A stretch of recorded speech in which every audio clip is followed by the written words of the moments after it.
আসসালামু আলাইকুম গাইস, আপনারা কেমন আছেন? আশা করি সবাই ভালো আছেন। আপনার ঘর দোয়া আশীর্বাদে আমরাও ভালোই আছি। সবাইকে নতুন বছরের শুভেচ্ছা জানাই। এখন আমি আমার চাচা শ্বশুরের বাড়িতে আইছি। আঙ্গর পাশে পাশে এই যে আইসা পড়ছে হাজির, এই যে আমার নন্দের স্বামী জামাই, নন্দের জামাই। এই যে পাশে পাশে দেখেন কিরকম আমরা কি খাই না খাই, দেখেন পাশে পাশে আইসা পড়ছে।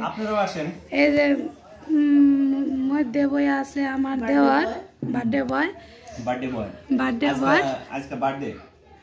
এই যে নানাজির বার্থডে, এই জন্য আমরা আইছি পার্টি করবার নিকে।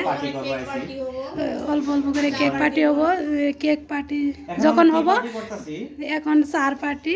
এই যে দেখেন গাখির চা, এখানে কি খেজুর, কিশমিশ, অরেঞ্জ। সবাই ভিডিওটা বেশি বেশি দেখবেন, আর লাইক কমেন্ট শেয়ার করবেন। সবাই ভালো থাকবেন, সুস্থ থাকবেন, খোদা হাফেজ।